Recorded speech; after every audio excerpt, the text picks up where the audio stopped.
그리스도인은 누구인가? 8번째 시간입니다. 오늘 말씀의 본문은 데살로니가전서 5장 15절에서 24절 말씀입니다. 우리는 그동안 그리스도인은 누구인가? 라는 질문에 이렇게 배우고 적용하였습니다. 첫 번째, 그리스도를 믿는 자다. 두 번째, 그리스도를 배우는 자다. 세 번째, 그리스도를 따르는 자. 네 번째, 공동체를 섬기는 자다. 다섯 번째, 하나님의 나라를 추구하는 자다. 그리고 오늘은 그리스도인은 누구인가? 라는 질문에 이렇게 또 배우고 적용하고자 합니다. 그리스도인들은 세상 속에서 거룩함을 추구하는 자다. 우리 하나님은 성도가 세상 속에서 거룩함을 추구하라고 명령하십니다. 레위기 19장 2절 말씀 같이 보겠습니다. 너는 이스라엘 자손의 온 회중에게 말하여 이르라. 너희는 거룩하다. 이는 나 여호와 너희 하나님이 거룩함이니라.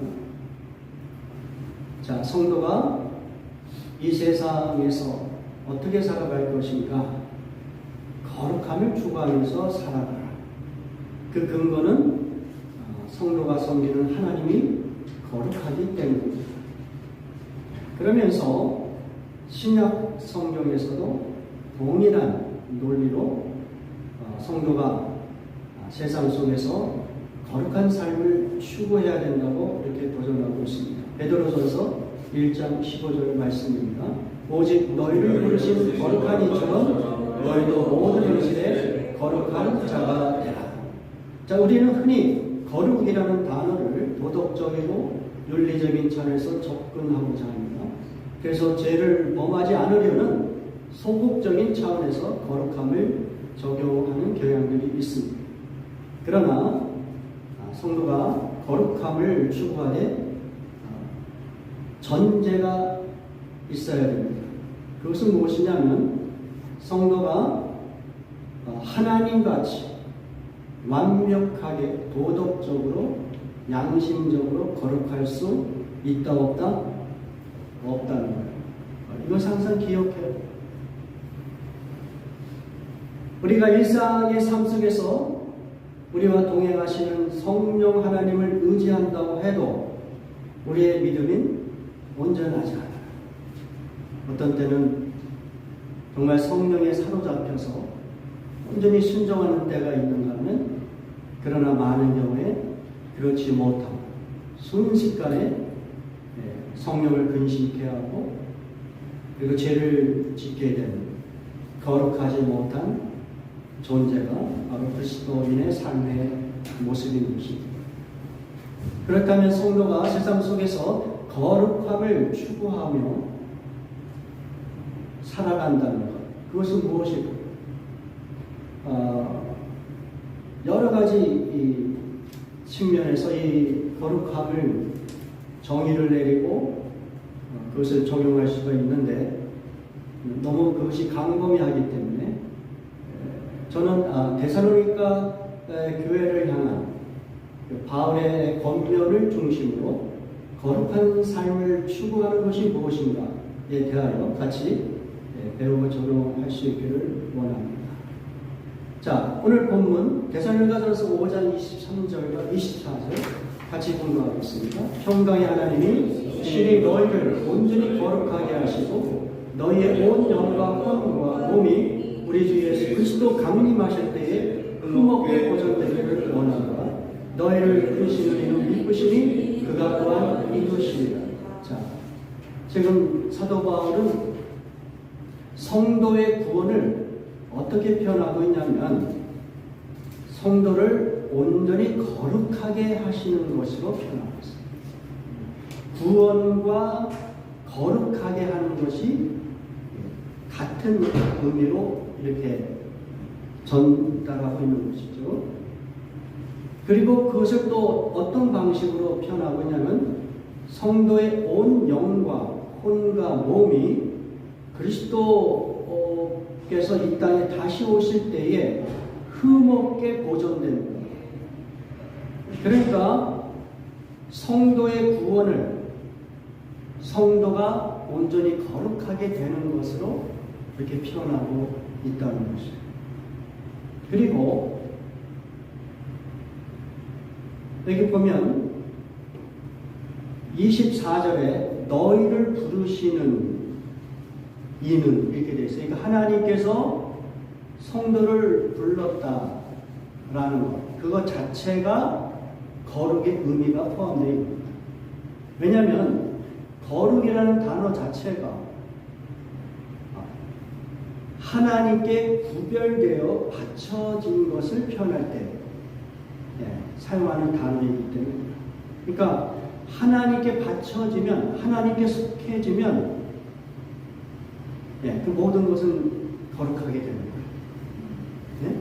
거예요. 이 거룩이라는 것은 사람들에게, 어떤 사물에게 독립적으로 사용되는 것이 아니라 어디에 속해 있는가, 하나님께 속해 있느냐에 따라서 거룩할 수도 있고 세속적일 수도 있는 거예요.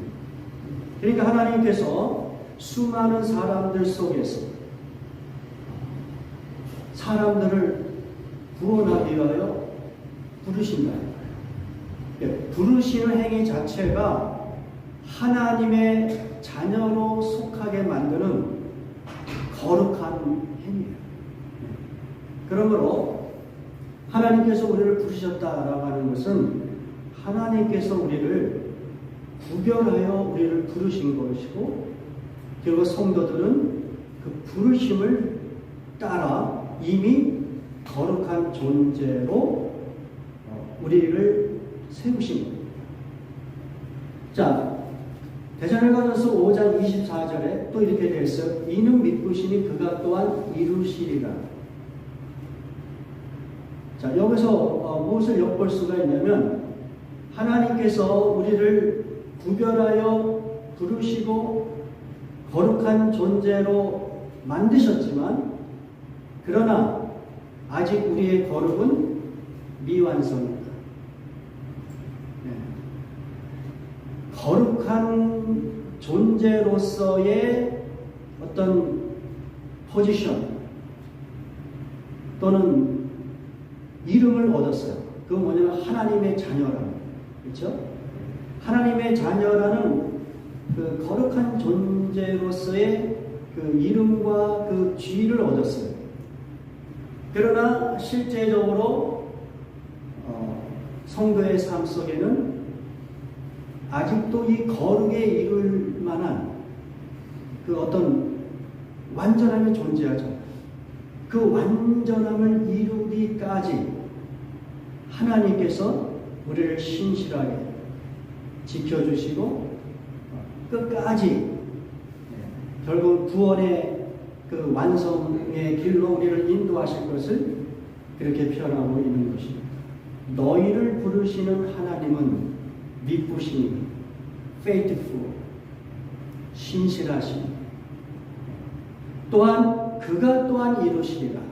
너희를 한번 부르시고 세상 속에서 여러분들이 거룩함을 추구하는 그 과정 속에서 때로는 실패하고 무너질지라도 하나님은 포기하지 아니하시고 여러분을 거룩한 삶으로 이끌어 가시면서 결국은 거룩의 완성으로 만들어서 우리를 구원하실 것입니다.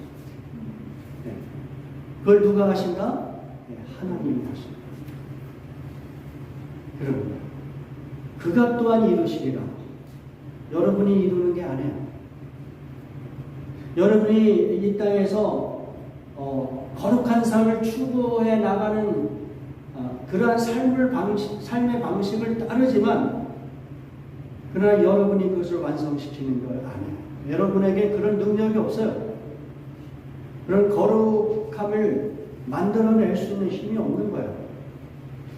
신실하시고 능력 크신 하나님이 여러분을 온전히 거룩하게 만드셔서 구원의 완성으로 우리를 이끌어 가실 것을 이야기해 주고 있습니다.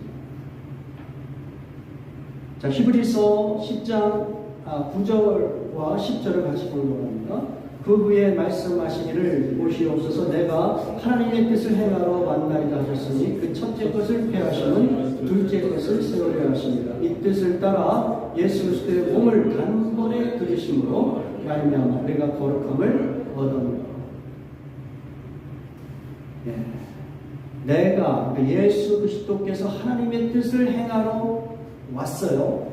하나님의 뜻은 무엇이냐면 첫 번째 것을 폐지시키고 둘째 것을 세우게 하는 것. 그것이 하나님의 뜻이란 말이에요. 첫 번째 것은 무엇이에요? 율법을 통하여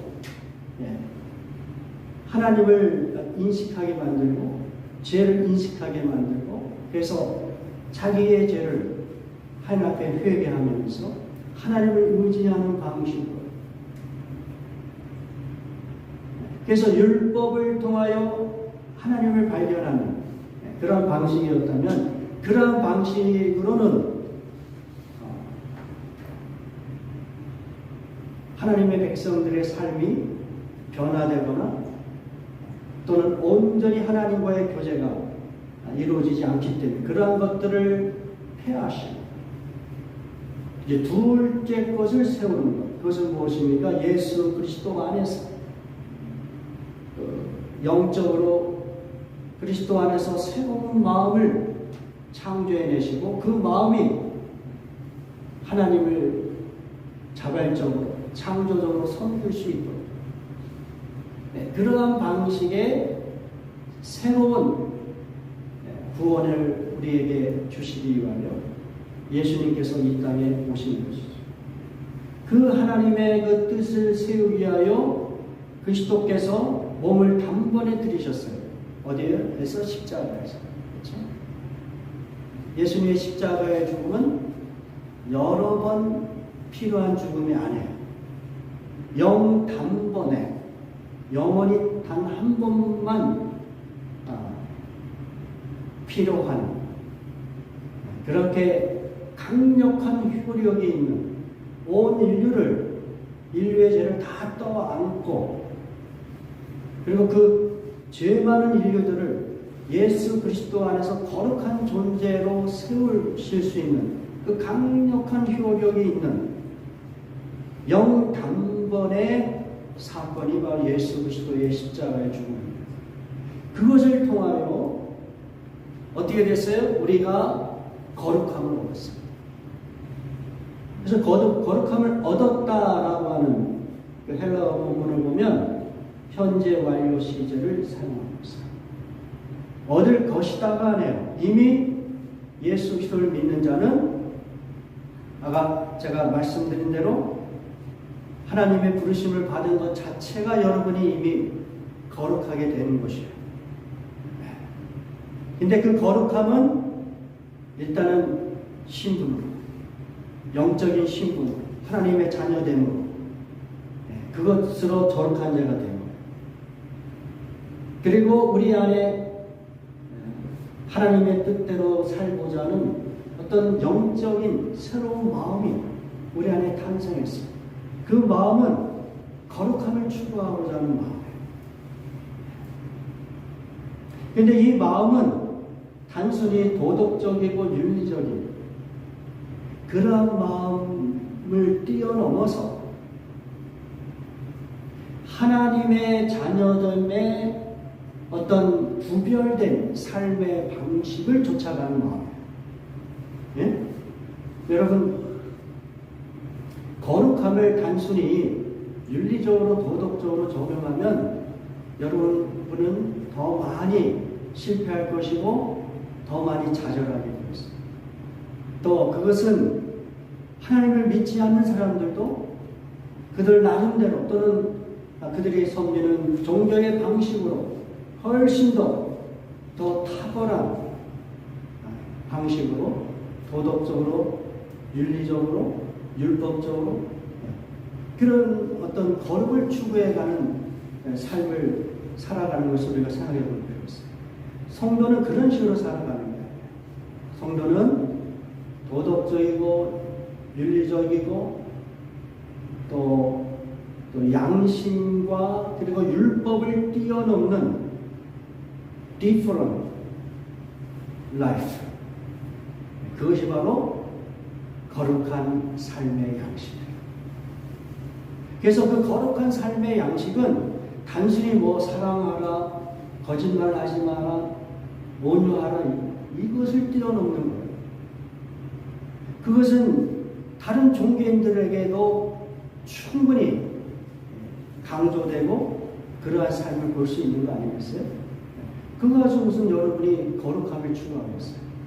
거룩함이라는 것은 근본적으로 하나님께 구별되어 바쳐진 것이기 때문에 세상 사람들이 살아가는 삶의 방식을 뛰어넘는 다른 종류의 삶의 방식으로 살아갈 것을 우리에게 요구하고 있어요. 그렇죠?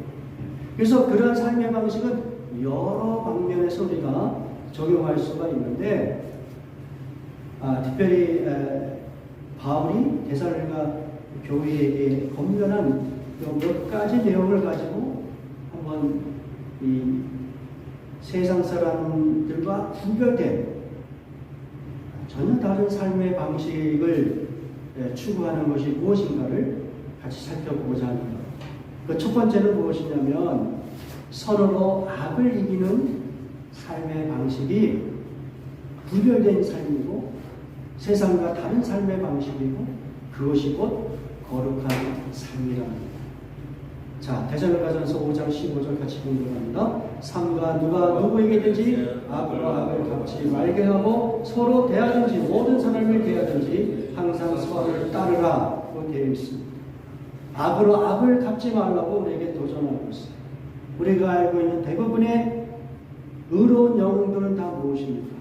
폭력을 폭력으로 제압하여 정의를 세우는 그러한 방식이에요. 그것이 세속적인 그런 구원의 방식이에요.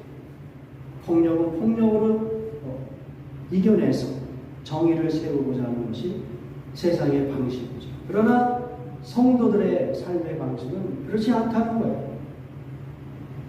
악을 어떻게 이겨내느냐? 선으로 이겨내는 선으로 악을 이겨내는 이게 쉽지가 않죠. 그러나 우리가 성경에서 악을 선으로 이겨낸 그런 신앙의 선배들이 많이 있어요. 여러분이 한번 생각해 보세요. 요셉이 대표적인 사람일 것 같아요. 자기를 종으로 팔아버리고 그렇게 자기를 죽이려고 했던 그 원수된 형제들에게 요셉은 어떻게 해요? 그들의 악을 악으로 갚지 않아요. 악을 선으로 갚아요. 그래서 그들을 매우 부끄럽게 만들어요. 그들이 행한 그 죄악을 부끄럽게 만들어버리는 거예요. 무엇으로? 선의 양식으로. 다윗도 마찬가지였죠. 자기를 억울한 방식으로 죽이려고 했다. 그러한 악을 다윗은 악으로 갚지 않고 선으로 갚은 하나님의 복을 경험하였던 것을 우리가 생각해 볼 수 있어요. 그리고 예수 그리스도께서 우리에게 가르쳐 주신 방식도 마찬가지예요. 누군가가 오른편밤을 되면은 어떻게 하라고 했어요? 왼편밤이 되죠. 그게 뭐예요? 악을 선으로 이겨내는. 쉽지 않죠. 누군가가 속옷을 달라고 하면 겉옷까지 내죠. 누군가 억지로 오리를 가져가려면 심리까지 가져. 이게 다 뭡니까? 선으로 악을 이기는 삶의 방식으로 너희가 어떻게 살라? 세상과 다른 삶을 살지. 그게 뭐예요? 구별된 것이고 그것이 바로 거룩한 삶의 양식이에요. 제가 이런 말씀을 하면서도 또 개인적인 삶 속에서 이것을 적용하는 것은 매우 어렵다는 것을 또한 우리가 인정할 수밖에 없어요. 우리가 가장 많이 교제하는 아내와 남편 간의 그 관계 속에서 우리는 때로는 서로의 자존심을 막 긁어대는 그런 말 때문에 어떻게 해요? 배우자가 자기의 자존심을 막 깎아내리는 말을 할 때 악이죠. 그렇죠? 악한 건데 그것을 선으로 받아쳐야 되는데 어떻게 해요? 나도 반대 극부적으로 더 악한 말로 배우자의 마음을 더 상하게 해요. 그런 일들이 우리에게 자주 일어나고 있습니다. 저희 그래서 먼저 우리 부부 간의 그 생활 속에서 이러한 어떤 구별된 거룩한 삶을 추구한다는 것이 무엇입니까? 언어의 폭력이 나에게 가해졌을 때 같이 폭력적인 단어로 배우자의 마음에 상처를 주는 것이 아니라 선으로 이겨낼 수 있는 방법들을 우리가 추구해야 된다는 것입니다. 네, 이러한 그 삶의 방식은 매우 중요해요. 무슨 이야기냐면 우리가 흔히 누군가가 나에게 악을 행할 때에 거기에 그냥 침묵해버려요. 상대를 안 해요. 그것이 선이라고 생각해요. 그렇지 않아요. 그것은 선을 행하는 것을 회피해요. 어떻게 하면 이 폭력적인 삶, 이 악한 상황을 어떻게 선으로 바꿀 것인가? 우리에게 지혜가 필요하고 적극적인 선행이 필요하다. 이런 면에서 미국의 인권운동가 마틴 루터 킹 주니어 목사가 한 유명한 말이 우리에게 도전이 되었으면 좋겠습니다. 그가 이렇게 이야기했습니다. 역사는 기록해야 할 것인데 사회적 전환기간에서 가장 큰 비극은 나쁜 사람들의 시끄러운 소리가 아니라 선량한 사람들의 경악스러운 침묵입니다. 우리는 나쁜 사람들의 죄를 참회해야 할 뿐만 아니라 선량한 사람들의 경악스러운 침묵을 위해서도 참회해야 합니다. 그러니까 성도는 중간에 어느 지점에서 이래도 좋고 저래도 좋고 이런 어떤 그러한 삶의 양식이 아니라 분명한 태도를 취해야 된다. 침묵하는 것이 아니라 악을 그냥 바라보는 것이 아니라 그냥 악에게 침묵을 당하여 침묵하는 것이 아니라 그 악을 어떻게 하면 선한 방식으로 이겨낼 것인가. 거기에 대한 부단한 지혜와 노력이 필요하다는 것이죠. 이것이 바로 세상 속에서 성도들이 거룩한 삶을 추구해가는 삶의 방식입니다. 두 번째, 거룩한 삶을 추구한다는 것이 무엇이냐? 세상 속에서 하나님의 뜻에 순종하면서 살아가는 것인데 그 구체적인 삶의 방식이 세 가지로 지금 적용이 되고 있어요. 데살로니가전서 5장 16절에서 18절입니다. 같이 공부합니다. 항상 기뻐하라, 쉬지 말고 기도하라, 범사에 감사하라. 이것이 그리스도 예수 안에서 너희를 향하신 하나님의 뜻입니다.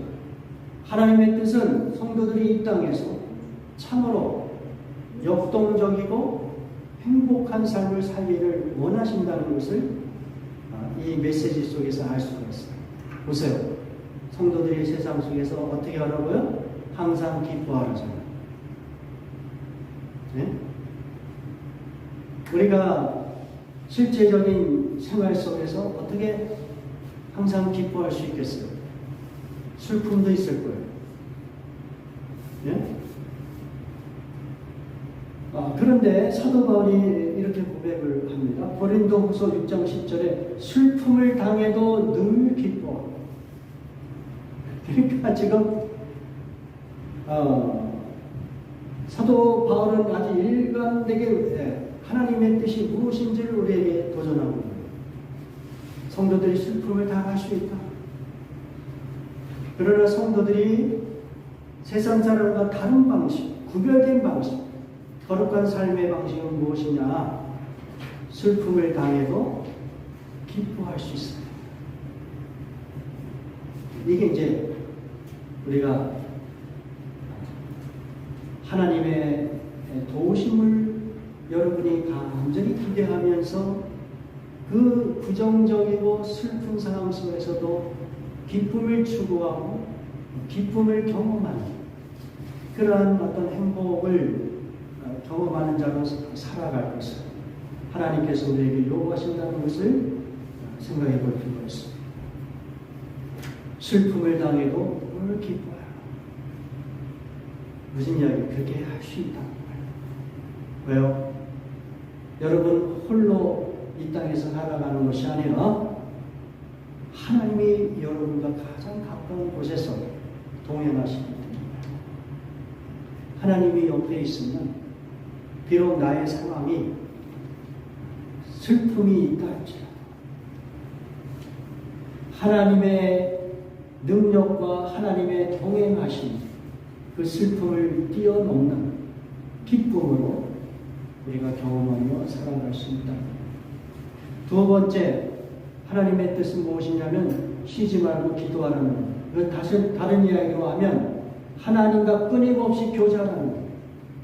우리가 흔히 기도를 어떤 형식으로만 생각하는데 그것이 아니라 기도를 하나님과의 대화라고 여러분이 생각한다면 그것은 하나님과의 교제를 기도로 표현합니다. 그러니까 여러분의 일상 속에서 여러분은 끊임없이 하나님과 교제하는 삶의 방식으로 거룩을 추구해야 합니다. 여러분, 하나님과 일상 속에서 교제하는 것은 여러분에게 엄청난 특권이고 축복입니다. 어떤 다른 종교에서도 그들이 믿는 신이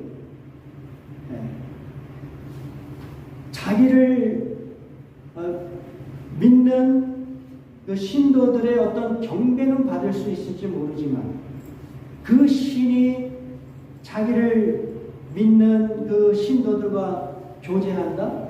이런 개념은 없습니다.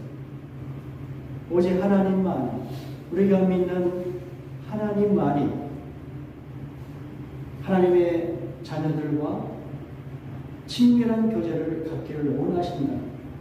이런 면에서 우리가 일상 속에서 하나님의 이름을 부르고 하나님의 뜻을 구하면서 그렇게 끊임없이 교통하는 것은 성도들에게 주어진 놀라운 축복이고 특권인 것입니다. 그리고 세 번째, 세상 속에 하나님의 뜻을 순종하는 그 방식이 뭐냐면 범사에 감사하는 것. 이것도 마찬가지예요. 우리의 삶 속에 어떻게 감사하는 것만 있겠어요? 불평스러운 상황들이 더 많을 수도 있어요.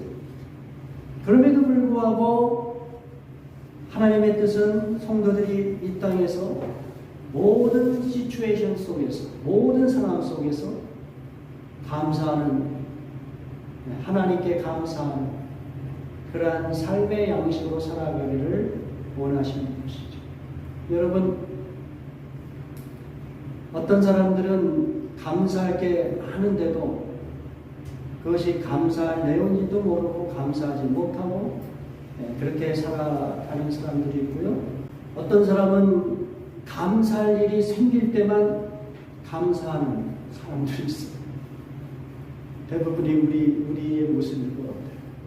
근데 하나님께서 성도들이 세상 속에서 거룩함을 추구하는 모습이 무엇이냐?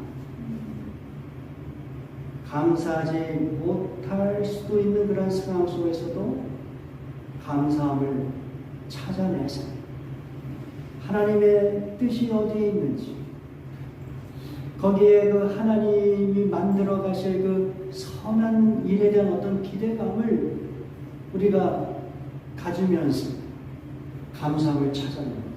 그래서 범사에 감사하는 삶의 방식으로 그렇게 세상 속에서 거룩을 추구해 가라고 우리에게 도전하고 있는 것입니다.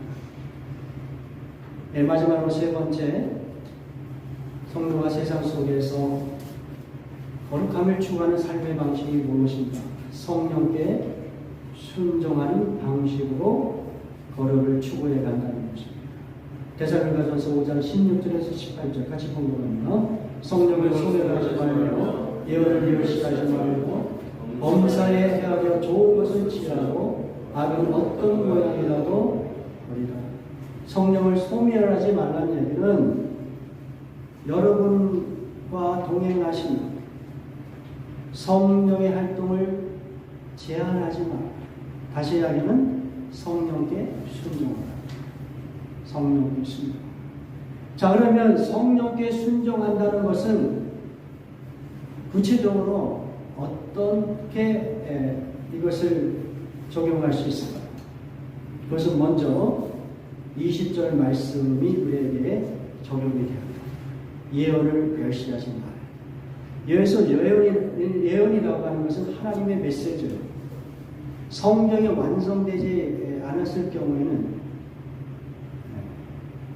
예언자들의 그 하나님의 메시지들을 기쁨으로 받아들여야 되는 것이죠. 그러나 지금은 성경이 완성이 됐어요. 우리에게 구약과 신약이라는 성경이 주어졌어요. 이 성경은 하나님의 말씀이에요. 그러므로 여기에서 예언이라고 하는 것은 오늘날 성도들에게 하나님의 말씀을 가르치고 있어요. 그 하나님의 말씀을 멸시하지 마. 하나님의 말씀을 여러분이 가까이 두고 그 하나님의 말씀 속에서 21절과 22절의 말씀을 적용하는 것이 성령께 순종하는 것이다. 그렇게 여러분이 이해할 수가 있어요. 21절에 어떻게 범사해야 하려 좋은 것을 치라. 하나님의 말씀은 우리에게 무엇이 선인지, 무엇이 악인지, 무엇이 하나님의 뜻인지, 무엇이 세상의 가르침인지를 분명하게 우리에게 가르쳐주고 있어요. 그러한 것들을 성경을 통하여 분별해내는 거예요. 그리고 악은 어떤 모양이라도 버려요. 그렇게 성경이 우리에게 가르쳐주시는 하나님의 뜻, 선한 삶의 양식, 이러한 것들을 취하는 것, 그것이 바로 성령께 순종하는 삶의 방식인 것입니다. 여러분, 이제 말씀을 마무리하겠습니다. 데살로니가서 5장 23절 같이 봉독합니다. 평강의 하나님이 친히 너희를 온전히 거룩하게 하시고 너희의 온 영과 혼과 몸이 우리 때에 흠없게 보존되기를 원합니다. 여러분, 이 말씀 속에서 우리가 다시 한번 기억해야 될 메시지는 무엇입니까? 하나님께서 우리를 거룩하게 하시고 그리고 세상 속에서 그 거룩한 삶을 추구해 가게 하시고 그리고 그래서 결론적으로 우리가 구원받을 때에 우리를 온전히 거룩하게 하시는 것, 그것은 누가 그렇게 하시는 거예요? 하나님이 그렇게 하신답니다. 그러므로 우리는 거룩함을 추구해야 돼, 기억해야 될 것이 있어요. 우리 힘으로는 불가능하다. 오직 하나님의 은혜로만 가능하다. 그러므로 우리는 이 거룩함을 추구하면서 끊임없이 겸손한 마음으로 하나님의 은혜를 구해야 됩니다. 우리가 하나님의 은혜를 구하고 의지할 때에 우리는 비로소 이 땅에서 거룩한 삶의 양식을 조금씩 적용할 수 있습니다.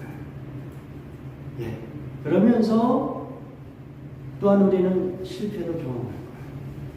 그러나 결국은 하나님께서 우리를 온전히 거룩하게 하실 거라는 그 기대감과 소망으로 이 땅에서 여러분이 거룩한 삶의 방식을 추구해 갈 수 있기를 주님의 이름으로 축원합니다.